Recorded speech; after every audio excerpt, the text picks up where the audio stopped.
성경 말씀 함께 보겠습니다. 야고보서 3장 13절로 18절까지 있는 말씀으로 야고보서 3장 13절부터 한 절씩 우리 함께 교독하시죠. 너희 중에 지혜와 총명이 있는 자가 누구냐? 그는 선행으로 말미암아 지혜의 온유함으로 그 행함을 보일지니라.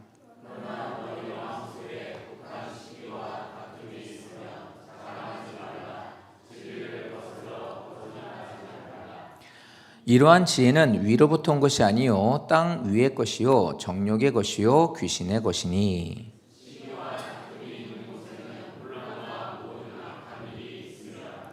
오직 위로부터 난 지혜는 첫째 성결하고 다음에 화평하고 관용하고 양순하며 긍휼과 선한 열매가 가득하고 편견과 거짓이 없나니.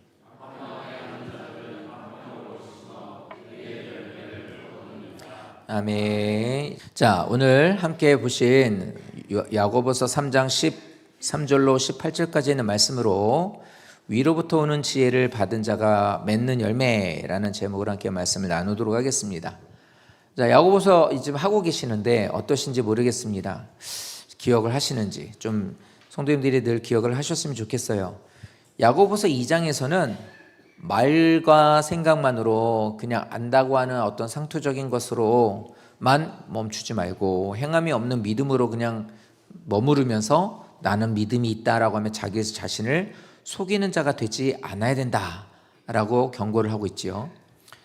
자, 그 말씀에 이어서 3장을 시작하면서 1절부터는 뭐가 나오냐면 혀예요.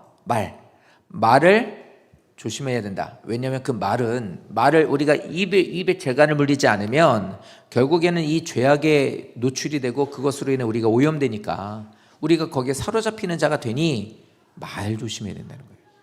위험성에 대해서 우리에게 말하고 있거든요.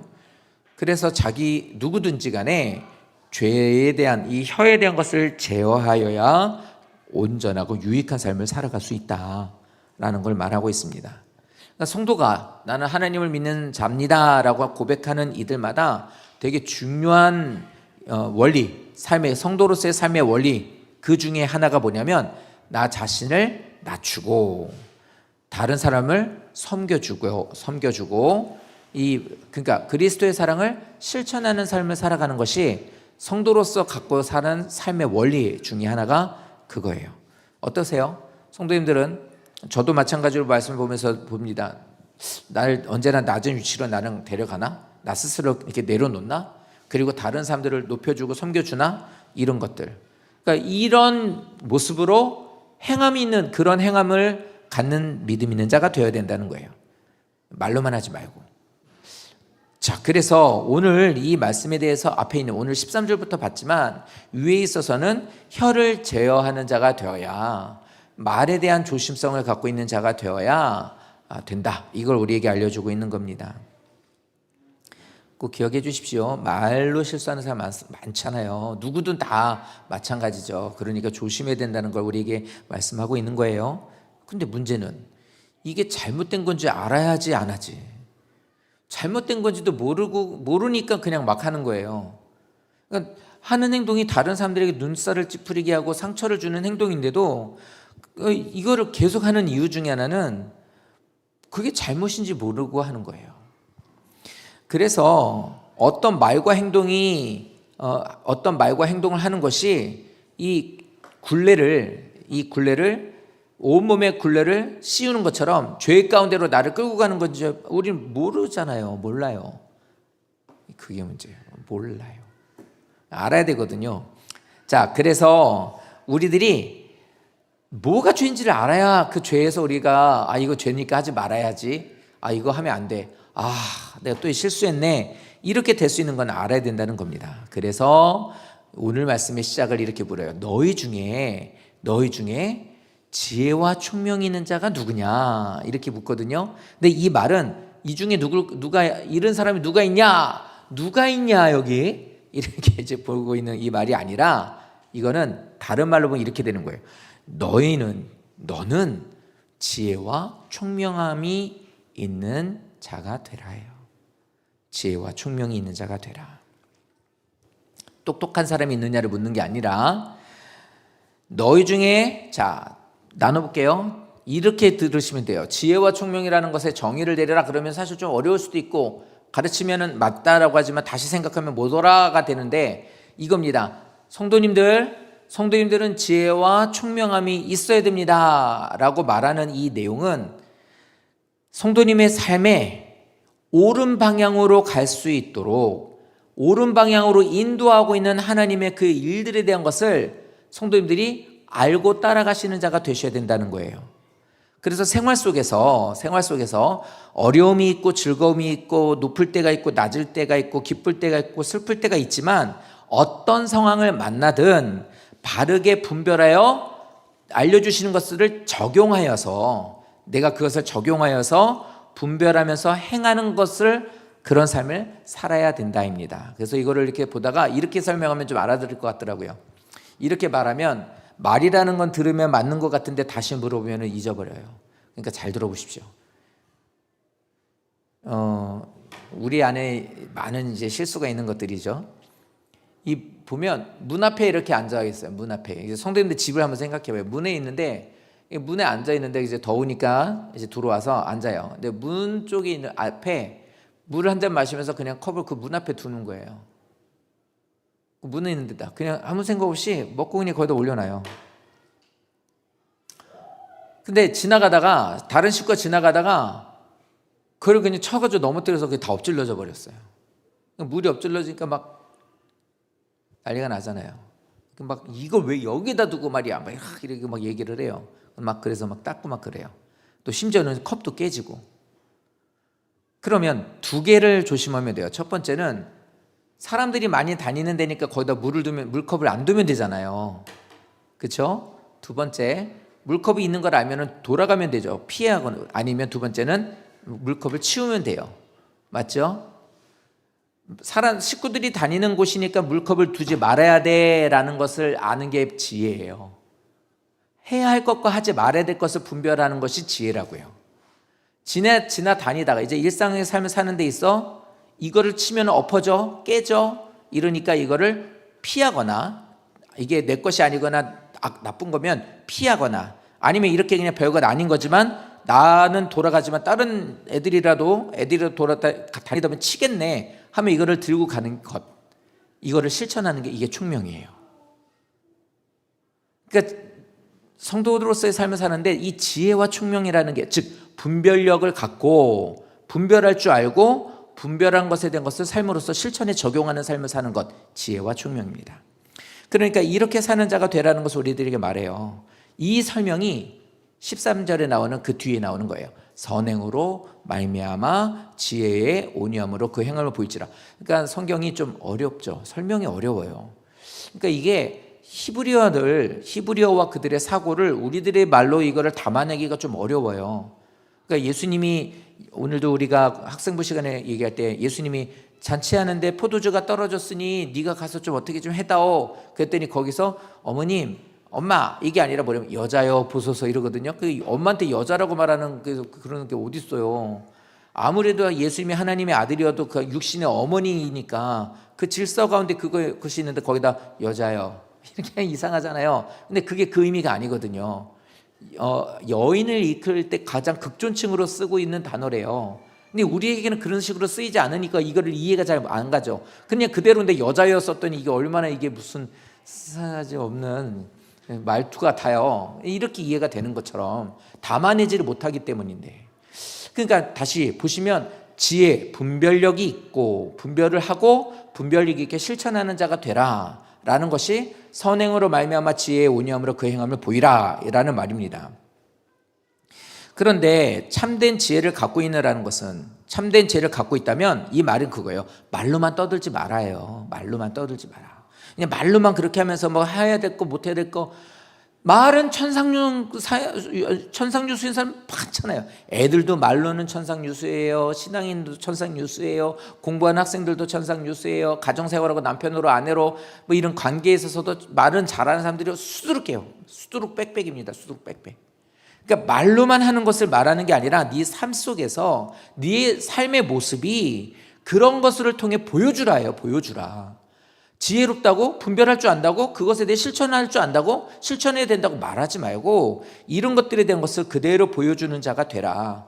또 하나의 의미가 뭐냐면 이거예요. 그 행실을 하는 것 좋아. 이거를 해요. 분별도 하고 실천을 해요. 근데 이게 뭘로 하냐면 내 교만으로 자기 과시용으로 쓰는 거예요. 자기 과시. 나 이렇게 한다. 나 교회 다니면서 신앙생활인데 나 이렇게 한다. 나 이 정도 한다. 나 새벽기도 해. 나 여기 막 금식도 하고 나 성경도 열심히 읽어. 막 이러면서 여러 가지에 대한 신앙에 대한 것들을 하는데 이게 자기 과시용이 되는 거예요. 그러니까 그런 걸로 써서는 안 돼. 이렇게 얘기를 하는 거예요. 어떻게 써야 되느냐? 하나님 앞에서 겸손하게 너 자신을 낮추고 사람들을 향해서는 온유함으로 하나님 앞에서는 네가 철저하게 믿음 안에서 하나님을 사랑함으로 그 말씀을 제가 실천하겠습니다라는 것으로 하되 사람들에게는 부드럽고 그들에게는 아우 아닙니다 하면서 그들을 세워주는 그런 모습으로 해서 야, 저 사람을 보면 저 집사님을 보면 왠지 모르게 이게 편안해. 그리고 저분을 보면 왠지 고마워. 저분의 얼굴을 보면 정말 하나님을 믿는 사람의 얼굴이 저런가 싶어. 이런 것들을 느낄 수 있도록 하라는 거지. 이게 너에게 있어서 너를 높이거나 드러내는 도구가 돼서는 안 된다는 거예요. 말만 하지 말고. 그러면 우리가 이렇게 말하면서 어떻게 해야 될까요? 어떻게 해야 그러면 지혜와 총명이 말로만 끝나는 게 아니라 내 과시용으로 쓰지 않고 많은 이들에게 이게 덕이 될 수 있도록 할 수 있게 되느냐예요. 방법을 가르쳐 줄 거잖아요. 그것에 대해서 부정적인 방법을 먼저 말합니다. 그게 뭐냐면 독한 시기와 다툼, 이 얘기를 해요. 자, 그런데 성도님들 잘 이렇게 보십시오. 설교를 들을 때는 알아들어요.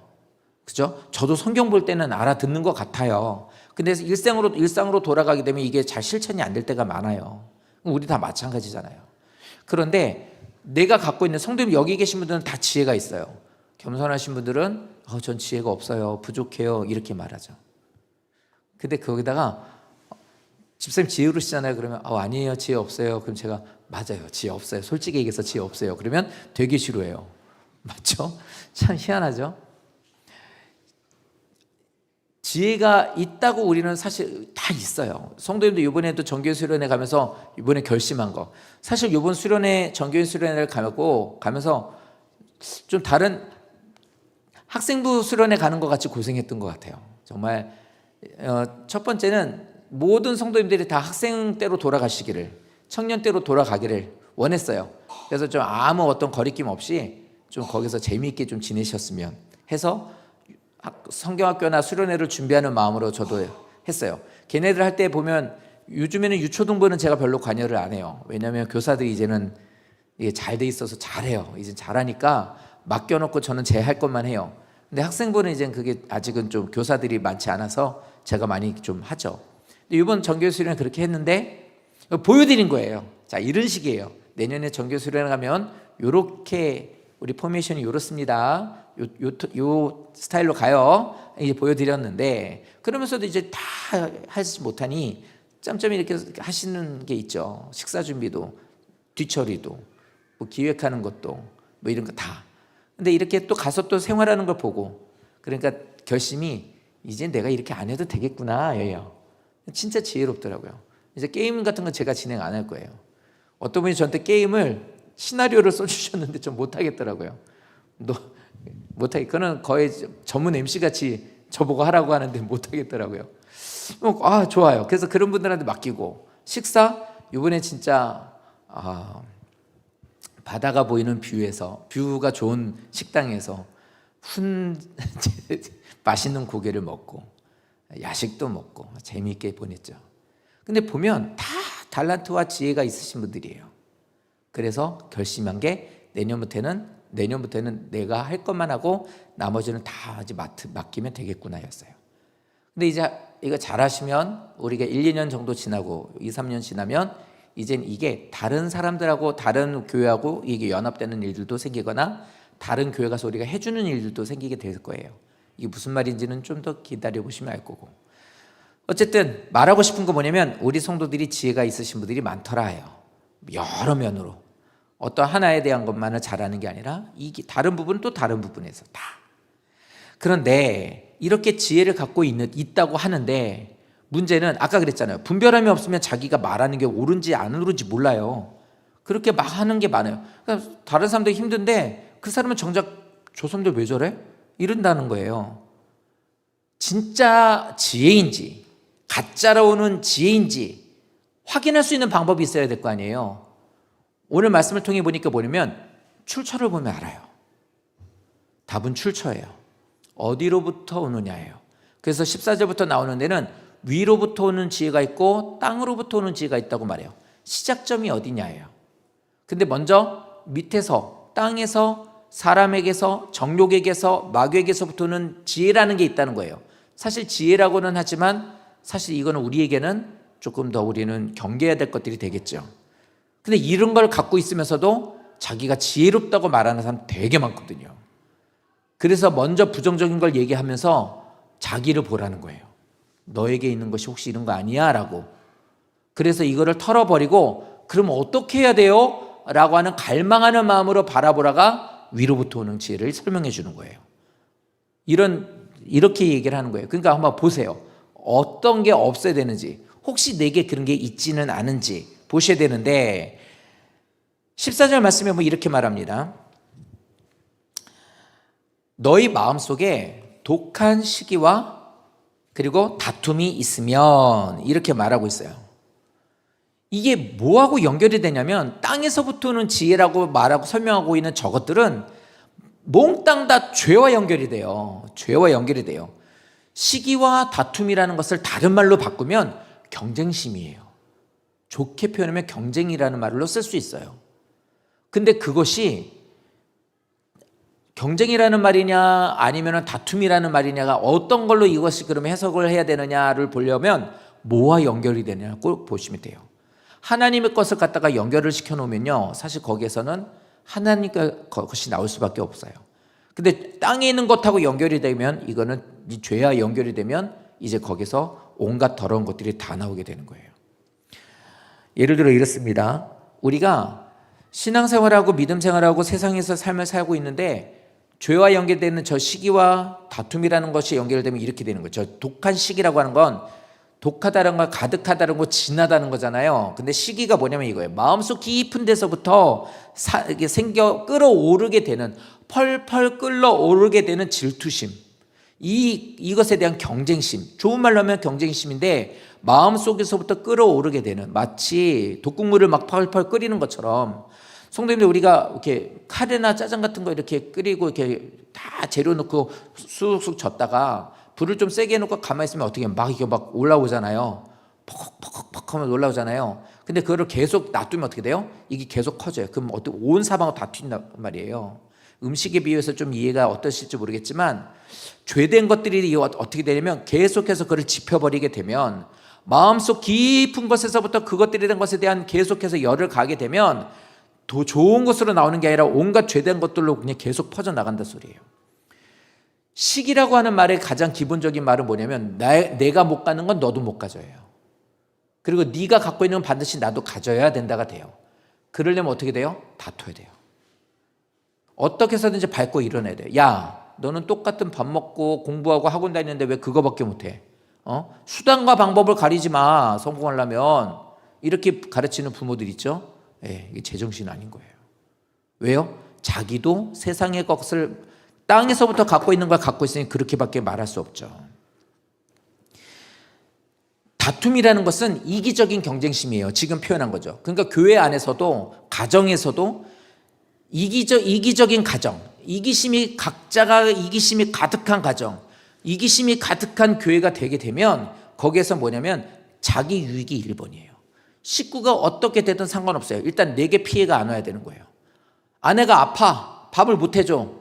근데 일단은 아내가 아픈 것에 관심보다 뭐냐면 내가 굶고 있다는 게 더 기분이 나쁜 거예요. 속상한 거. 밥 줘. 왜 밥 안 해? 못하게. 그러면 어떻게든 해결해 줘야지. 이런 남편이 있다면 이게 여기서 말하는 독한 다툼을 갖고 있는 사람이 되겠죠. 이게 가정에서도, 그러니까 세월이 흐르면서 성경에서도 말하고 있는 것처럼 무정해지고요. 가족이랑 혈연으로 묶여져 있는 것은 사실 무얼로도 끊을 수 없는, 가장 많이 사실은 제일 많이 섬기고 도와주고 헌신하는 게 가족인데, 그것 또한 어떻게 되냐면 이제는 자기하고 안 맞으면 헤어지고 심지어는 죽이고 뺏고 이런 일들이 많아지게 되는 것이 바로 저 다툼이에요. 그러니까 저기서 말하는 시기와 다툼이라는 것이 몽땅 다 밑에서부터 올라오는 거예요. 그러니까 아까 말씀드렸죠. 출처가 어디냐고.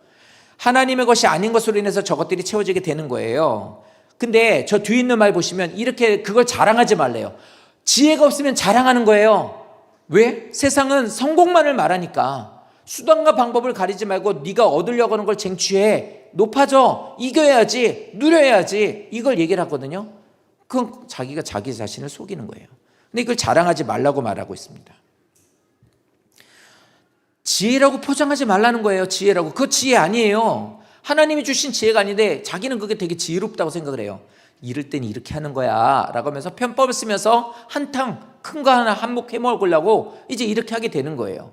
이게 자랑거리가 되는 거예요. 그럼 어디 가서 얘기할 때 그래요. 한번 크게 한번 한탕 했어. 말은 한탕이지만 뭐라 그래요? 아유 그냥 한 건 했지. 큰 거 한번 내가 물었지. 뭐 이렇게 됐어. 이렇게 된단 말이에요. 근데 이걸 지혜라고 여긴단 말이에요. 성경은 우리가 시편 새벽기도 시간에 계속 보지만 공의 없이 정의 없이 하나님 보시기에 선한 것이 아닌 것들로 채우는 것은 복이 아니라고 그래요. 근데 그게 중요한가요? 일단 내 손에 들어온 게 중요하지. 그러니까 저기서 말하는 걸 자랑하지 말라는 건 지혜라고 너 자신을 속이지 말고 포장하지 말라는 겁니다. 왜 그러냐면 그 뒤에 있는 말이에요. 진리가 거슬러 거짓말하지. 이게 뭐냐면 하나님께서 우리에게 주신 것을 진리인데 그거 아니야. 그렇게 하면 안 돼. 라고 하면서 하나님을 거짓말쟁이로 만들어버리는 거예요. 오히려 자신이 하는 것이 진리이고 자기가 갖고 있는 것이 오히려 지혜로운 것이고 가장 옳은 방법이지 하나님의 진리 가운데 우리에게 이게 하시는 것들에 대한 것은 다 거짓이라고 말한 것처럼 돼버리는 것이 되는 거죠. 그러니까 지혜롭다고 너희들이 말하고 있다면 그 결과물을 봐라요. 너희들의 삶에 있어서 그것이 어디로부터 나오는지를 봐라. 그리고 그게 뭐와 연결이 돼서 뭘 끌어내는지를 보라는 거예요.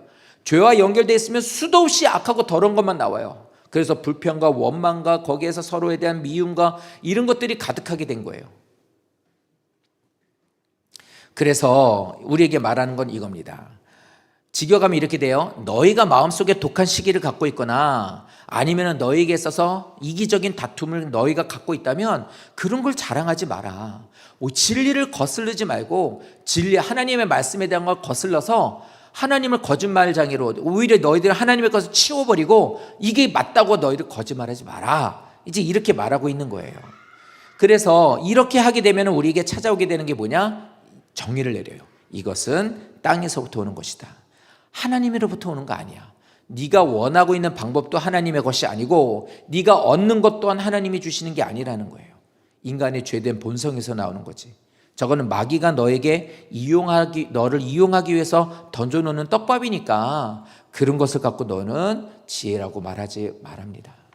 그러니까 성도님들 말만 말로 사람들이 이렇게 막 가만히 서라는 사람들 많죠. 이거 지혜 아니라는 걸 여기서도 말하고 있는 거예요. 그래서 결과를 분명하게 여기서 나오는 것들이 시기와 다툼이 있는 곳에는 혼란과 악한 일만 있을 뿐이다. 어디에? 우리 집에. 어디에? 우리 교회에. 어디에? 내가 머물고 있는 직장과 학교에. 그 곳에. 그래서 오늘 말씀은 이렇게 16절까지 말하고 나서 우리 집 이런데 우리 교회가 좀 이런 게 있는데 이런 것들에 대한 것을 먼저 체크하라는 거예요. 성도님들 잘 한번 보세요. 교회 안에 시기와 다툼이 딱 자리 잡잖아요. 아니 교회에 시기가 자리 잡는다? 다툼이 자리 잡는다? 어떻게 시기가 자리 잡고 다툼이 자리 잡아요? 누가 자리 잡는다 소리예요? 시기함을 갖고 있는 사람이 거기에서 뿌리를 내리고 있고 다툼을 일삼는 사람이 거기에서 그 일들을 하고 있는 걸 말하는 거거든요. 그럼 어떻게 되느냐? 저 뒤에 있는 말씀, 혼란과 악한 것들이 있다는 건 반드시 무질서하게 되는 거예요. 그런 교회, 그런 가정, 그런 사업장이든 그런 직장은 반드시 무질서하게 돼요. 무질서가 뭐냐면 아담이 선악과를 따먹고 나서 죄가 인간에게 들어오게 됐다는 그 죄라는 것은 하나님이 원하시는 것에서 빗나갔다라는 게 죄예요. 하나님 원하시는 것에 대한 것을 빗나가 버린 거예요. 엉뚱한 방향으로 튀어버린 거죠. 근데 그거보다 더 원래 뜻은 뭐냐면 죄가 들어오는 건 뭐냐면 죄는 하나님의 질서를 깨뜨려 버리는 거예요. 어긋나 버리게 만드는 거. 지포 같은 거 올리는데 이빨 빠져 있으면 빠지잖아요. 안 올라가잖아요. 그럼 이게 원활하게 안 되는 거잖아요. 그렇죠?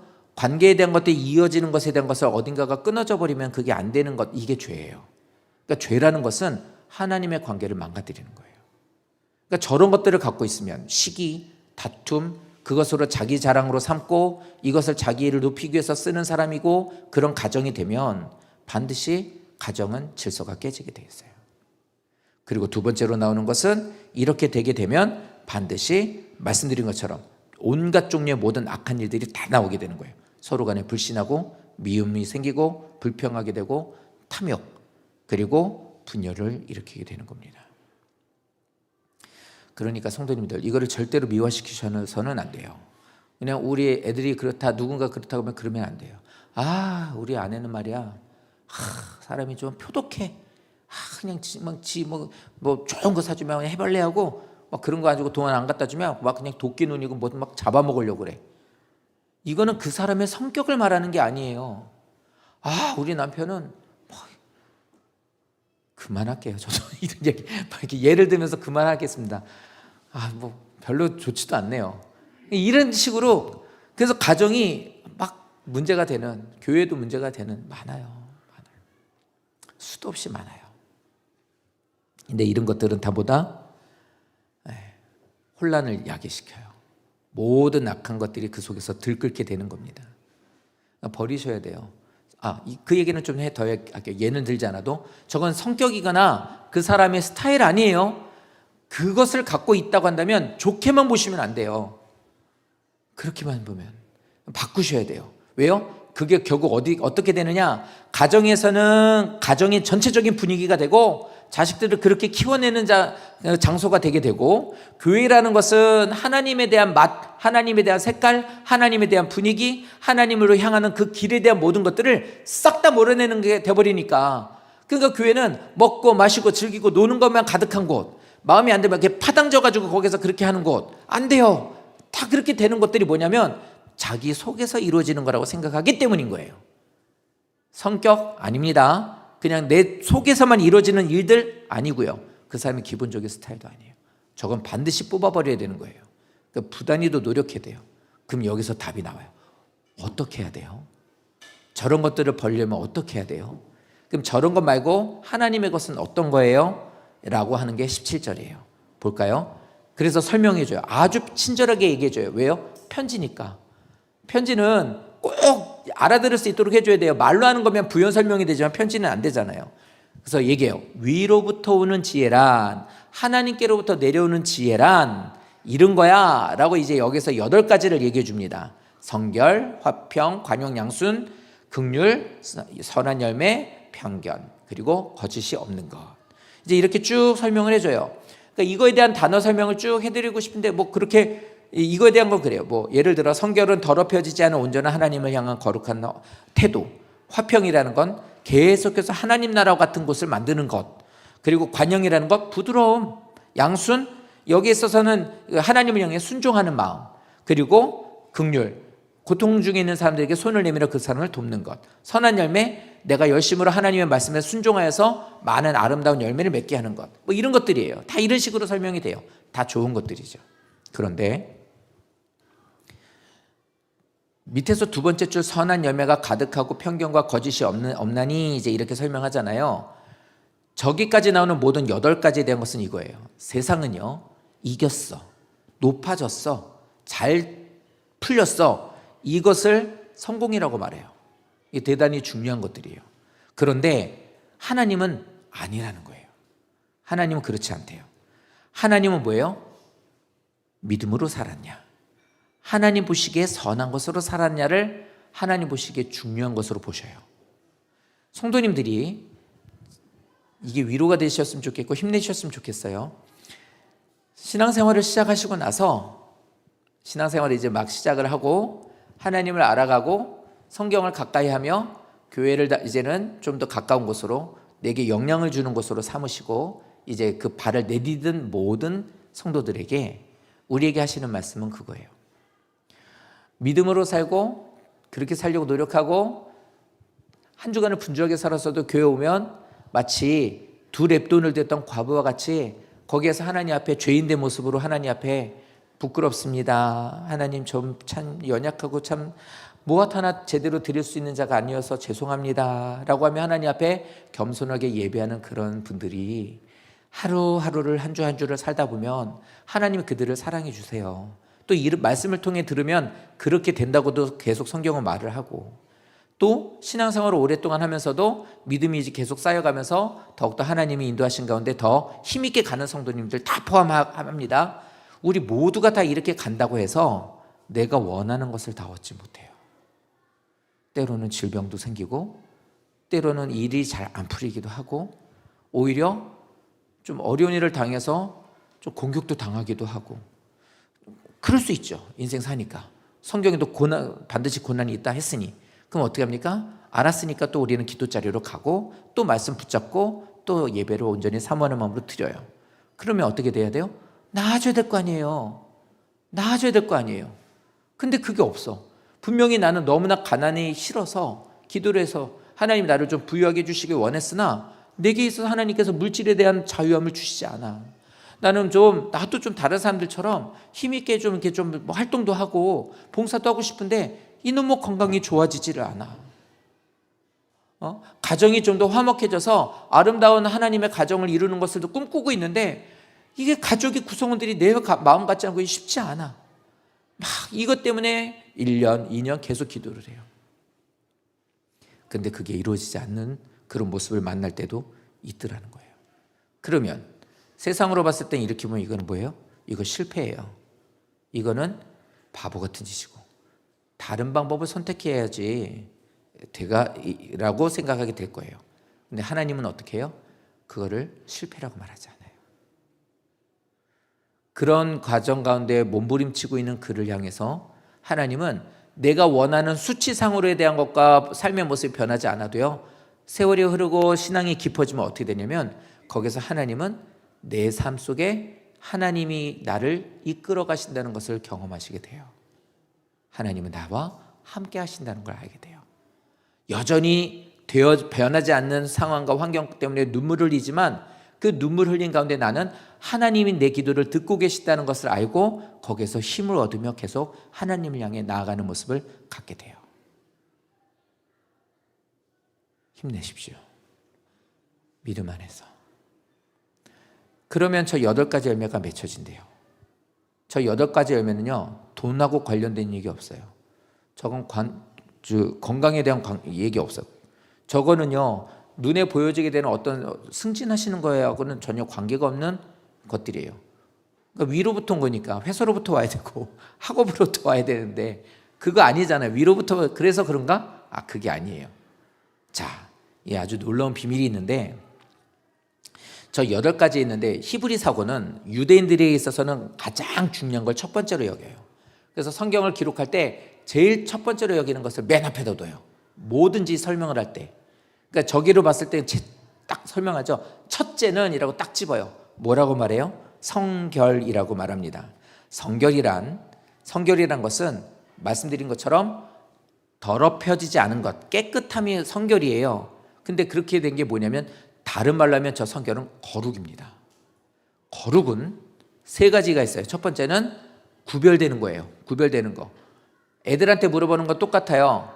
자, 길 가다가 어떤 아저씨가 사탕 줄게, 이리 와. 그럼 가야 돼, 말아야 돼? 가면 안 돼요. 이제 구별할 줄 알게 되는 거예요. 그럼 그 아이는 이제 뭐가 되는 거예요? 하나님으로 보면 이제 거룩한 삶을 살아가는 거예요. 그러면 너 이렇게 해가지고 시험을 잘 보고 좋은 대학 가기 위해서 컨닝하는 것이 옳으니? 하나님 믿는 사람으로서? 그랬을 때 아니요. 그럼 그 실천해. 이렇게 됐죠? 그럼 이 아이는 알겠습니다. 맞지요? 라고 그렇게 선택을 하고 그 방법, 하나님이 원하시는 대로 최선을 다해. 결과가 어찌됐든 최선을 다해 주어지는 대로 합격하면 그렇게 가면 되는 거예요. 그럼 그 아이는 어떻게 돼요? 그게 거룩이에요. 두 번째는 예수님이 우리를 위해서 죽으셨잖아요. 그거 헌신한 거거든요. 그게 거룩이에요. 그러니까 나도 하나님 앞에 헌신하며 살아가는 거예요. 주께서 내게 헌신하신 것처럼 저도 주를 향해 헌신합니다. 예요.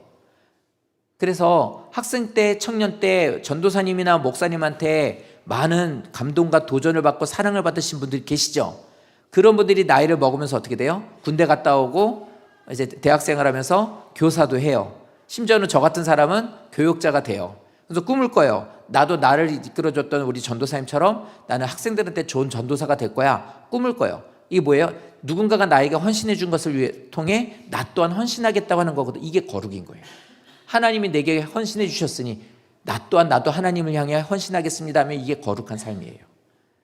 그리고 마지막으로 하나는 정수, 성결이에요. 깨끗함으로 하나님의 그것을 흘려주는 자가 되는 거예요. 좋은 것을 받았으니 좋은 것을 흘려주는 자. 교회라는 것은 하나님의 사랑이 있으니 사랑을 흘려주는 자가 되겠습니다 하면 나는 거룩한 자예요. 이 세 가지가 중요한데 그것을 첫 번째로 한 거예요.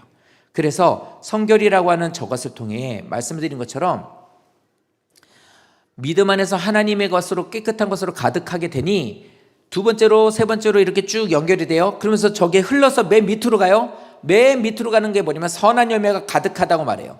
선한 열매가 가득하다라고 말하는 저것은 다른 사람들을 볼 때 아름다운 하나님으로 인해서 얻게 된 것, 말도 고하죠. 서로 사람들과의 관계에 있어서도 내가 화평을 이루게 해줘. 누군가 어려움이 있으면 내가 그를 보듬어줘. 이러면서 열매들이 많이 맺혀지게 돼요. 그러는 가운데 편견, 사람들을 보는 데 있어서 외모로 판단하지 않아 하나님의 형상을 입은 자야 라는 것으로 대하게 되는 거예요. 이게 편견이 없는 거예요. 그리고 사람들을 대할 때도 거짓이 없다라는 것은 아까 말씀드렸던 것처럼 이 모든 것에 있어서도 사람들의 관계에 있어서도 진실로서 공의로서 그 사람들에게 하나님의 사랑으로 대하는 자가 되는 거예요. 이게 이렇게 흘러가게 되는 거예요. 결국에 저 위로부터 나오는 지혜는 말이야 라고 하면서 하나님께서 알려주는 것은 어떤 교회 생활하거나 인생을 살아가는데 교회를 다니면서 조금 뭐 변했어, 나 성격이 좀 좋아진 것 같아, 아니면 나에게 있어서 어떤 좀 상황에 따라서 내가 이럴 때 이렇게 딱 보여줘야 믿음 있는 것처럼 보여지겠지 라고 하면서 어떤 것에 대한 도구로 쓰는 거라는 게 아니에요. 그런 거 아니에요. 그러니까 막 악을 행하면서 교회 와서는 선한 모습 갖고 있는 것은 그냥 머리로만 익혔기 때문인데 그거는 그 위로부터 지혜를 갖고 있는 거 아니라는 거예요. 아니에요. 흉내내는 거지 그건 아니에요. 그리고 여기서 말하는 것은 아니면 어떤 일부에 대한 것은 좀 그렇게 보여지는 것도 아니에요. 소그룹 리더를 하라고 그랬더니 할렐루야 이렇게 하고 집에 가서는 막 난리를 쳐요. 만약에 그랬다면 이 사람은 여기서와 저기서가 다른 거죠. 그럼 이 사람은 그것을 통해서 열매를 맺을 수가 없거든요. 그러니까 저 위로부터 흘러서 이제 밑으로 나오는 거예요. 자, 그런데 또 하나 중요한 게 있어요. 요 위에 있는 네 개는 하나님과 관계를 통해서 이루어지게 되는 거예요. 결국엔 위로부터 주시는 하나님의 은혜는, 지혜는 하나님과의 온전한 관계를 통해 이루어지는 거예요. 이 TV가 몇 인치지? 몇 인치 같아요? 100인치 넘나요? 안 돼요? 뭐 80인치 되나요? 뭐 어쨌든 커요. 성도님 중에 집에 이런 TV 갖고 계신 분 계세요? 부럽습니다. 자, 그런데 이거만 하든 이보다 더 큰 화면이 있다 쳐요. 근데 이 화면이 나오게끔 하는 건 뭐 때문에 나와요? 두 가지예요. 하나는 전원을 꽂으면 돼요. 전원을 꽂으면 일단은 얘는 작동이 되는 거고, 내가 원하는 화면이 나오게 하려면 요즘에는 이제 보이지 않지만 TV선이든 우리 같은 경우는 이 지금 보여지는 제가 보여지고 있는 이게 이렇게 되면 얘하고 연결이 되는 이 선이 있으면 돼요. 맞죠? 이 선만 연결됐으면 지금 보여지는 것처럼 제가 움직인단 말이에요. 내가 원하는 거 뭐든지 이렇게 움직일 수 있단 말이에요. 하나님과의 관계가 어떤 엄청난 일을 이루는 게 아니에요. 하나님하고 나하고는 관계만 통하면 되는 거예요. 얇은 선인데 하나님과의 관계가 연결만 돼 있으면 하나님의 이 어마어마한 큰 화면이 나의 것이 된단 말이에요. 이 어마어마한 것들에 대한 이 모든 화면을 켤 수 있는 부속품이나 이런 큰 TV에 대한 것이 내 거는 아니지만 연결만 돼 있으면 나는 얼마든지 내가 원하는 것을 만들어낼 수 있는 것처럼 하나님과 관계만 연결돼 있으면 하나님이 공급해 주시는 어마어마한 큰 화면이든 어마어마한 어떤 일들이든 다 이루게 된다는 거예요. 내 것이 된다 소리예요. 다 내게 나를 통해 이루어 주신다는 거예요. 제일 중요한 것은 하나님과 나와의 관계가 이루어지는 거예요. 이게 끊어져 있으면 세상에 있는 수없이 많은 돈과 이거의 부속품들을 엄청 많이 갖고 있어도 내가 원하는 것에 대한 이것을 써먹을 수가 없어요. 아무것도 할 수 없어요. 냉장고도 꽂아야 되죠. 이런 소리가 나는 앰프들도 저거 코드만 꽂으면 돼요. 그러면 그 전기가 들어와서 이런 소리를 내는 것처럼 주님 앞에 내가 연결만 돼 있으면 주의 에너지가 나에게로 들어오면 이 소리를 내는 거고, 내가 원하는 열기를 내고 냉기를 내고 화면을 내고 빛을 내고 이 모든 것들이 다 되는 거란 말이에요. 얼마만큼 하나님의 관계가 중요한지는 성경을 통해 곳곳에 계속해서 말하고 있어요. 잠언서요, 한 장이 뭐예요? 한 절이 넘어가기가 무섭게 계속해서 강조하는 게 하나님과의 관계를 말하고 있어요. 창세기부터 요한계시록까지 결국에는 하나님 편에 돼 있고 하나님 원하시는 사람이 되는 것은 하나님과의 관계가 온전하냐 아니냐예요. 부탁드리고 싶은 건 그거예요. 우리가 신앙생활하면서 목사로서 그리고 성도님들과 함께 신앙생활하면서 성도님들에게 간절히 원하는 건 주님과 연결만 돼 있으면 된대요. 그리고 나머지 내 밑에 있는 내게는 그 연결이 되는 것을 통해서 우리에게 오는 것들이에요. 가정에서 성도님들이 좀 어려우십니까? 남편이 문제죠. 아내가 문제죠. 말도 지긋지긋하게 않는 자식놈의 새끼들이 문제죠. 막무가내인 부모님들이 문제죠. 아닙니다. 하나님과 나와의 관계가 연결되어 있으면 되는 거예요.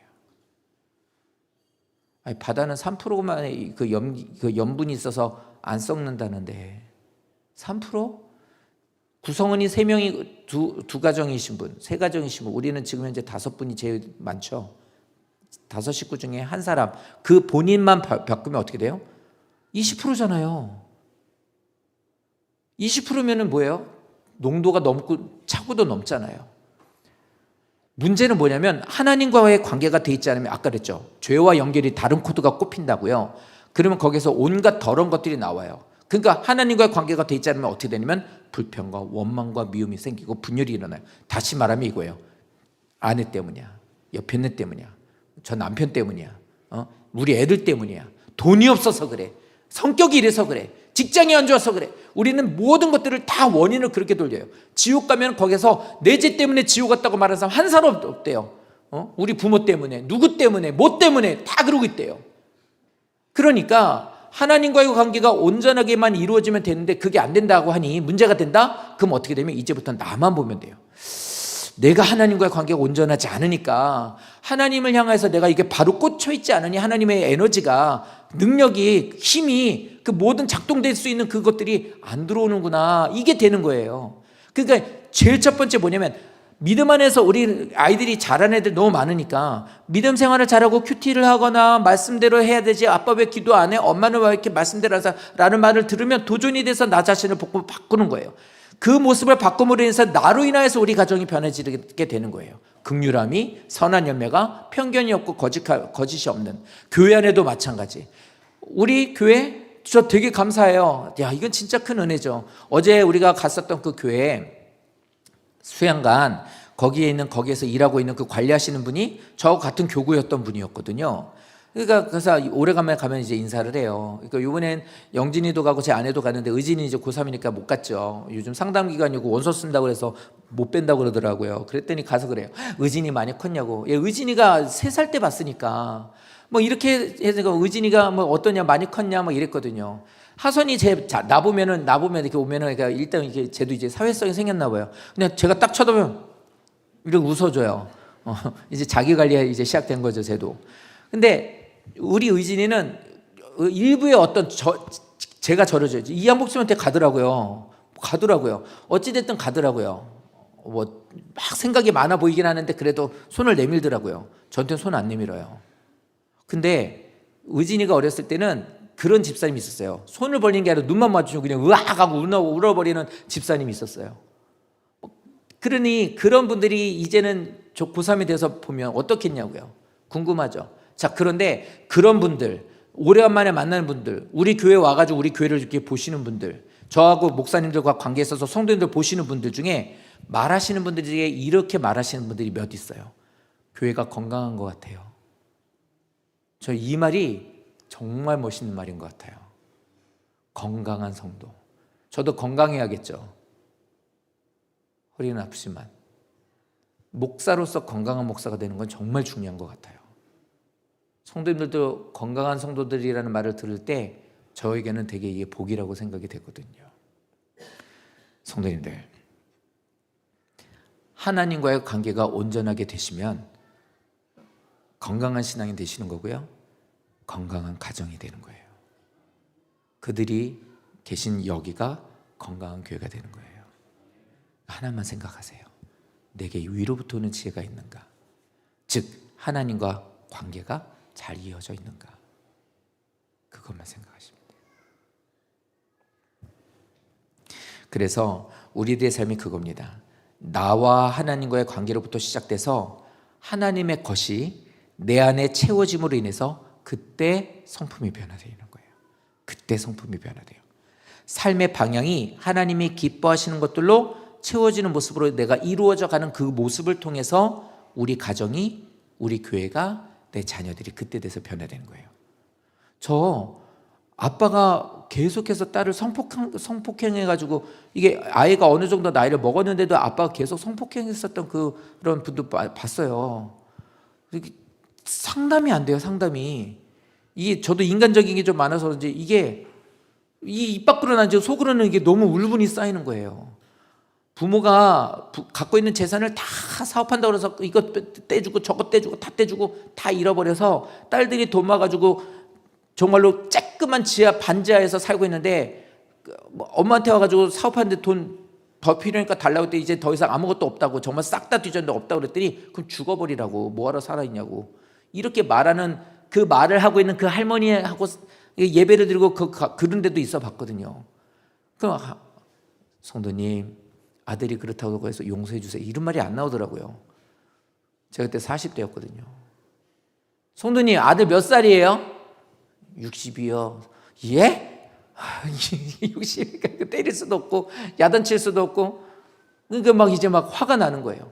성도님들, 우리들의 삶 속에 우리들이 신앙 안에서 이게 하나님과의 관계가 온전하지 않으면 이 사람들이 그런 아픔이 있는데 하나님께로 나와서 오히려 그 아픔을, 성폭행에 당한 아픔을 갖고 있고 자식이 그런 아픔을 갖고 있어서 그냥 하루 종일 누워있어요. 그냥 불을 껴, 이 사람은 늘 불 끄고 계시니까 그 할머니는 낮이고 밤이고 없어. 밥도 안 먹어요. 그냥 속상해서 그냥 그냥 누워만 있는 거예요. 불 끄고. 그냥 그렇게 있어요. 일주일에 그냥 딸들이 갖다 줘서 뭐 좀 넣어주면 그거 좀 먹고 다시 누워버리고.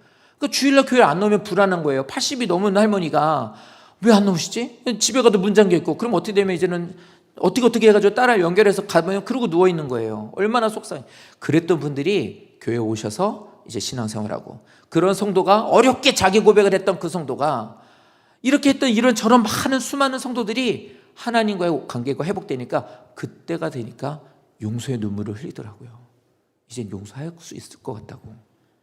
오히려 아들을 위해 더 이제 하나님을 영접하는 자식이 되달라고 기도하고, 그리고 그 아버지한테 가서 용서할 테니 아버지도 아빠도 잘 사시라고 이렇게도 인사하고. 그러니까 거기서도 회복이 일어나서 알고 있는데, 내가 알고 있는 거 모르는데 나 이제 하나님 믿겠다고 그러고 그 아빠를 데려오는 거예요.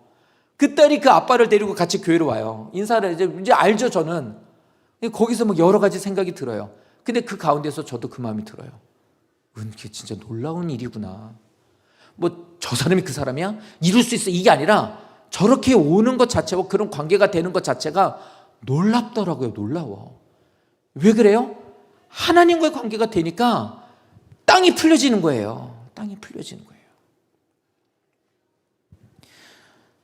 그래서 하나님과의 관계가 풀려지게 열매를 맺게 되게 되면 가정에 영향이 가고, 교회로 영향이 가고, 성도님들이 하시는 사업과 직장에도 영향이 가게 되고, 그것이 어떻게 보여지게 되는 거예요? 힘 있는 모습으로, 밝은 모습으로, 하나님의 은혜가 흘러가는 모습으로, 기쁨의 모습으로. 그래서 결국엔 하나님 나라가 거기에 임하게 되는 거예요. 천국을 가보셨어요? 못 가보셨어요? 그곳이 천국이에요. 그게 천국이에요. 그래서 우리들은 신앙생활하는데 이런 모습을 반드시 가지셔야 돼요. 그런 자들이 그것을 심어서 의의 열매를 거둔다라고 말하고 있는 겁니다. 성도님들, 세상은 여전히 경쟁이고 시기하고 다툼으로 가득 차 있어요. 세상의 지혜는 성공과 나를 드러냄, 내 이익, 더 잘 먹고 잘 살고 누리고 사는 것, 이런 것에 열심을 그걸 향해 따라가요. 그것을 또 쫓겨요. 그러다 보니 분열이 일어나요. 상처 주는 것 아무렇지도 않게 그냥 막 하고 살아요. 세상살이 다 그런 거 아니냐고 말하면서 하나님한테 마음 두는 거 안 해요. 하지만 오히려 그렇게 하면 할수록 더 골은 깊어지고 갖고 있는 것은 더욱더 공허해지게 되고 심지어는 시간이 흐르면서 하나님께로 가까이 가게 되면 두려움만이 가득하게 되는 거예요. 그러나 성도는 달라야 돼요. 이 말씀을 듣는 성도는 다르셔야 돼요. 성도님이 다르다는 그 말은 가정이 달라지셔야 돼요. 우리 성도님들이 머물고 있는 이 교회가 달라야 된다 소리예요. 하늘로부터 오는 지혜로 살아가는 성도님이라면 언어가 바뀌어야 되고요, 행동도 바뀌어야 돼요. 어떻게 해요? 화평으로 삼아야 돼요. 화평을 뿌리는 자가 되셔야 되는 거예요. 그렇게 될 때에 믿음으로써 승리하는 자가 열매를 맺게 된다요. 근데 그렇지 않고 살아가는 사람이 왜 문제가 뭘 무기 삼느냐? 말로 무기 삼는 거예요. 그래서 3장 시작하면서 말을 먼저 말하는 게 그것 때문이었어요. 말로써 몽땅 모두 하나님부터 오는 지혜가 아니라 마귀로부터 흘러나오는 것으로 해서 자기 지혜인 것처럼 말로써 상처를 주며 모든 인간적인 것들을 쌓아놓고 있는 것이 되는 거예요. 성경 잘 봐요. 모든 시험과 문제와 하나님으로부터 형벌은 그들의 말과 행동으로부터 와요. 그래서 하나님 우리에게 말합니다. 위로부터 오는 지혜가 없어도 괜찮대요. 왜 괜찮아요? 그것을 사모하는 마음을 갖고 기도만 하래요. 방향만 하나님께로 향하고 도와주세요라고 손만 내밀래요. 그러면은 하나님께서 그것으로 채워주신다고 합니다. 성도님들, 오늘 말씀은 그거예요. 위로부터 난 지혜는 반드시 화평을 특징으로 합니다. 성도님이 그렇게 사시잖아요. 그럼 옆에 있는 사람들이 느껴요. 기미를 이제는 뭔가 조짐이 있어요. 왜 저 사람 왜 이제 그런 게 있죠. 분명히 딱 이 행동하면 얼굴이 이그러지고 화를 내는데 화 안 내. 왜 화내 안 내지? 왜 여기서 하면 딱 이러면 확 하고 나한테 막 이럴 텐데 왜 우리 아내가 저렇게 막 이런 게 없지? 이게 생겨요. 이게 뭐냐? 화평이 이제 그 안에서 돌고 있는 거예요. 화평으로서 그 사람이 채워지고 있으니까 여기에서 어떻게 돼요? 이제는 거기에서 가정이 뭔가가 조금 안정돼가는 모습들이, 교회가 바꿔지는 모습들이 있는 거예요.